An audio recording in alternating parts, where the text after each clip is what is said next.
Haunting Tales of Kıbledere Village. The sun, a bruised plum in the twilight sky, dipped below the jagged peaks surrounding Kıbledere Village, casting long, skeletal shadows that danced and writhed with the evening breeze. The air, thick with the scent of damp earth and decaying leaves, grew heavy, a palpable blanket of dread settling over the ancient settlement. Kıbledere, nestled deep within a valley where time seemed to have forgotten its passage, held secrets whispered in the rustling leaves and murmured in the hollows of the wind, tales of restless spirits and ancient curses. Elif's Lament, the Haunted House. At the edge of the village, its silhouette a jagged tear against the fading light, stood the old Demir house. Once a grand family home, it now stood as a monument to tragedy, its windows like vacant eyes staring into the encroaching darkness. Within its decaying walls, the spirit of Elif, a young girl with hair as dark as midnight and eyes that mirrored the sorrow of the ages, wandered in eternal unrest.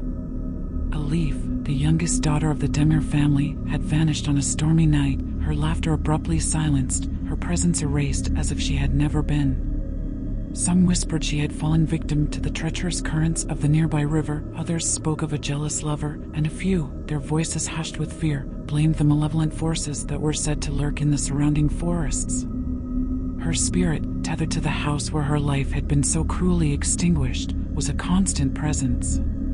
Villagers spoke of hearing her soft, mournful cries echoing through the empty halls, a sound that chilled the blood and sent shivers down the spine. The spectral image of Elif, her pale face pressed against the dusty window panes, became a common sight, a haunting reminder of the village's dark past. One particularly stormy evening, a young shepherd named Hassan, seeking shelter from the torrential rain, dared to approach the abandoned house.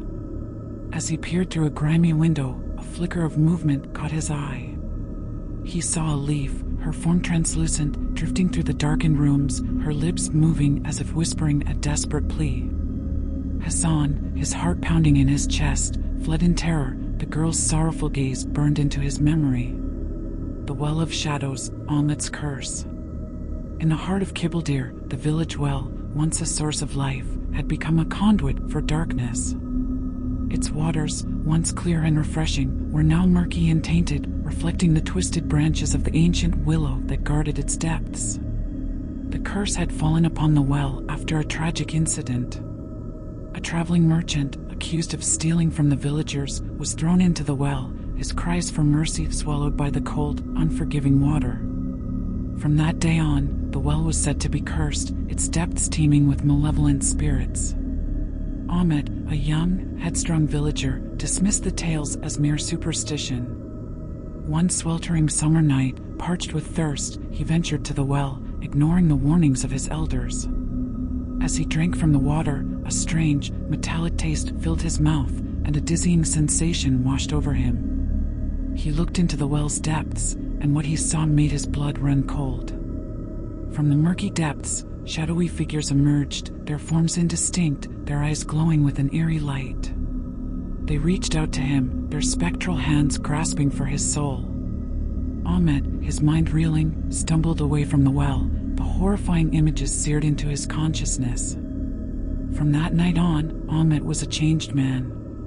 He was haunted by the visions of the shadowy figures, their whispers echoing in his ears, their icy touch lingering on his skin. He became a recluse, his once vibrant spirit extinguished, his life a living nightmare.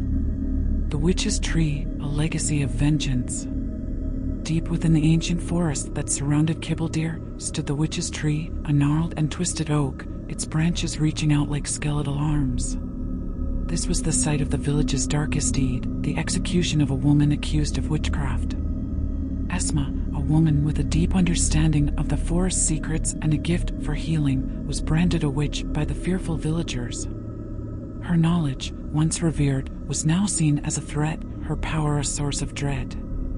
She was dragged to the ancient oak, her cries of innocence ignored, and hanged from its branches. As her life ebbed away, Esma uttered a curse, her voice filled with venom and despair. She vowed that her spirit would forever haunt the forest, that her vengeance would be eternal. From that day on, the Witch's Tree became a source of terror, its presence a constant reminder of the village's cruelty. On moonless nights, when the forest was shrouded in impenetrable darkness, the witch's tree became a focal point for the supernatural. Ghostly apparitions, their forms flickering like dying embers, danced among the gnarled branches. Sinister whispers, carried on the wind, spoke of ancient rituals and dark enchantments. Villagers who dared to venture near the tree after nightfall returned with tales of chilling encounters. They spoke of seeing Esma's spectral form, her eyes burning with hatred, her voice echoing through the trees, cursing their ancestors. They spoke of feeling an icy presence, a malevolent force that sought to drag them into the depths of the forest. One night, a group of young men, emboldened by their youthful bravado, decided to test the legends. They ventured into the forest, their torches casting flickering shadows that danced among the trees. As they approached the witch's tree, a sudden gust of wind extinguished their torches, plunging them into absolute darkness. Then they heard it, Esma's voice, a chilling whisper that seemed to come from the very depths of the earth. The young men, their bravado shattered, fled in terror, their screams echoing through the silent forest. None dared to venture near the witch's tree again. The lingering shadows. As the villagers of Kıbledere huddled in their homes, their prayers mingling with the howling wind, the dark tales of their village served as a chilling reminder that some places are forever haunted, that some spirits are forever restless.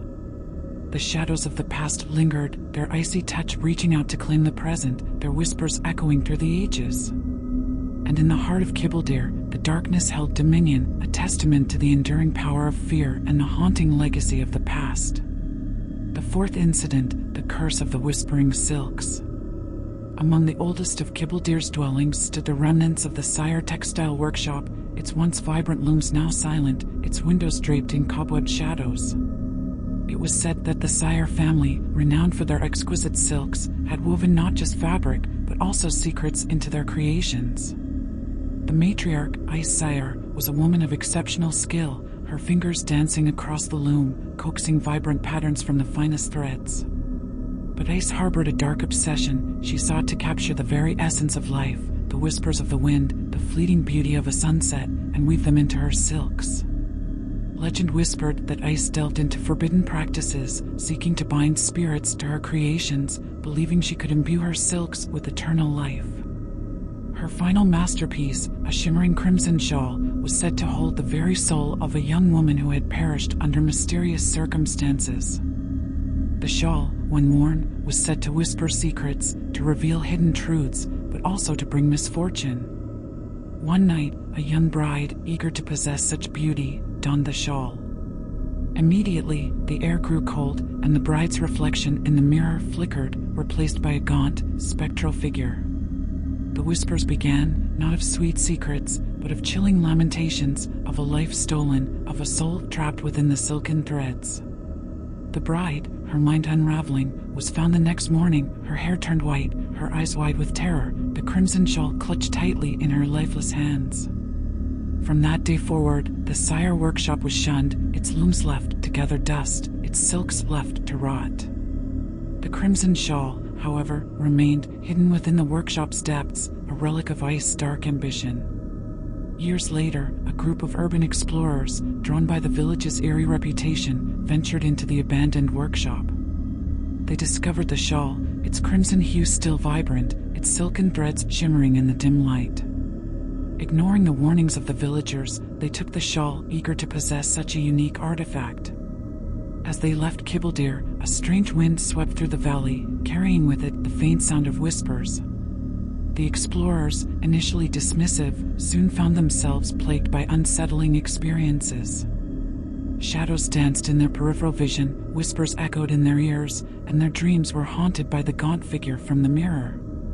One by one, the explorers succumbed to the shawl's curse, their lives unraveling, their minds consumed by the whispers of the trapped soul. The crimson shawl, a vessel of dark magic, had claimed its latest victims, adding another chilling tale to the haunting legacy of Kıbledere.